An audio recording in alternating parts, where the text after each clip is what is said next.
What's up, crewmates and crew members? Welcome back to the channel, LCFC Last Cast Fishing Crew. Today, guys, I want to talk to you about the pros and the cons of using a float when trout fishing.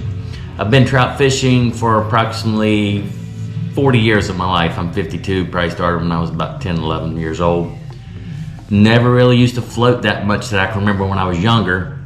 Probably a year, maybe 2 years at the most ago, I started using a float and kind of got addicted to it.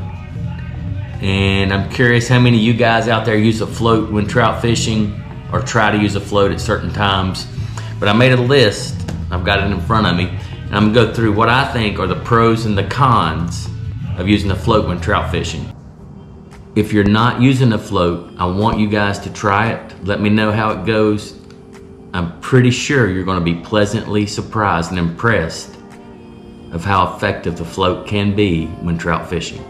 Okay guys, I'm going to start off with all the cons, and then I'm going to finish with the pros of why you should or should not use the float and give you my thoughts on it.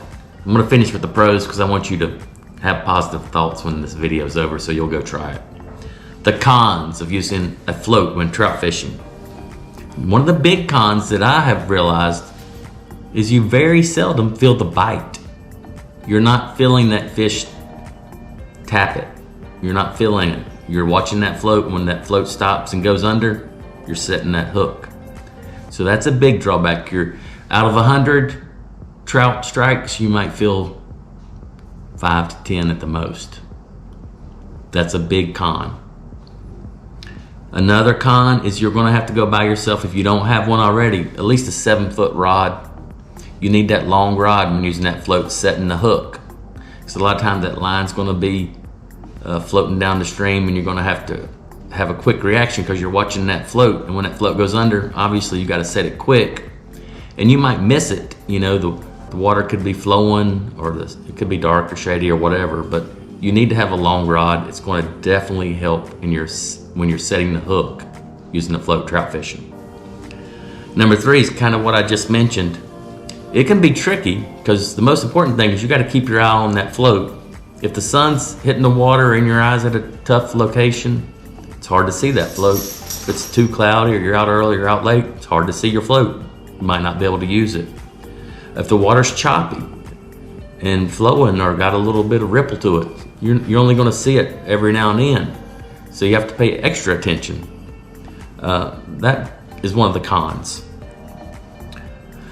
Another con that I found out recently is if you're throwing it when you're casting and it's in the wind, sometimes you're going to retrieve it and that float's going to get tangled up and it'll create its own knot. And then the thing will be upside down or it'll make a bad knot. That can cause an issue every now and then.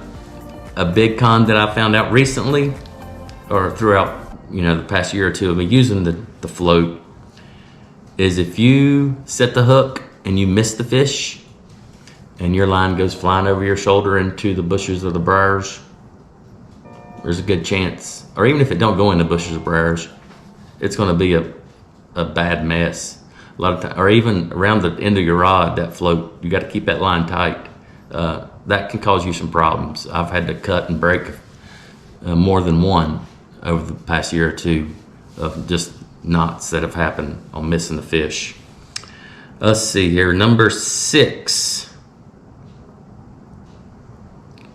If you use small floats, you're probably only going to be able to use one small split shot. More than that, you're going to have to go to a bigger float. Those small regular trout floats, one small split shot and it's almost starting to pull in under. I usually have a trout magnet jig head underneath mine, but that's a drawback. Only one split shot is all that you can probably use. Another con, you always have to be extra focused when using that float. Your eyes have got to be on that float. It's not like you're bouncing it on the bottom without the float and you're feeling it with your hands. You've got to have your eyes on that float at all times. Extra focused at all times because you're not feeling that bite, you're visually seeing it. Okay, crewmates and crew members, here's the pros to using a float when trout fishing. I've got 8 of them, and the first 2 are kind of combined together. When you cast your line when you're trout fishing into a run, where that float lands, it's going to stay pretty much in the middle of that run consistently at a nice good flow, and it's going to keep that bait or lure suspended in the water column right where you want it or need it. You can adjust that float if you need to through different depths depending on where you're fishing, and different presentations for the fish. A lot of times the fish are hanging out low or down low behind a rock. That float is going to suspend that bait and bring it right through there, and it's going to give it a better presentation, a longer, smoother run through the middle of the hole. Great big advantage. Keeps the bait off the bottom. You're hardly ever going to get hung up or break off when using that float. Try to figure out your depth, adjust your float, and then cast it. If you're bouncing something off the bottom, not using the float, and you're getting hung up on something or snagged and broke off, go to that float. You're probably not going to get hung up. That's a big advantage. The next one I've got down, it keeps the presentation of that bait or lure in the strike zone in the water column where you want it. That is a great added benefit to the float. That once you get your length based on the depth of your water, and you can kind of figure out adjusting that float where the fish may be at, that float's going to keep that lure and bait suspended right where you want it the whole time through the whole run. It's a great advantage when you're using the float. It is very easy to adjust your depth and your lengths of your float to the depth of the water.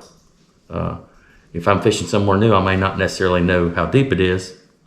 I'll adjust my float different lengths to try to figure out where the fish are at in the water column. It's a good, simple, easy pro to using the float.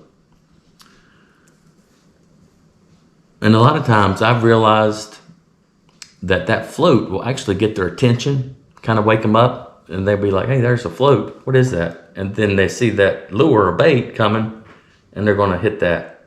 And I've had some of them try to take the float and realize, hey, I don't want that float, but here comes the bait and lure, 1.5 foot, 2 foot behind it, and then hit that lure. So, quite often that float's going to wake them up, get their attention, get their eyes in that direction, and then the lure or bait's going to come through, and they're going to hit it.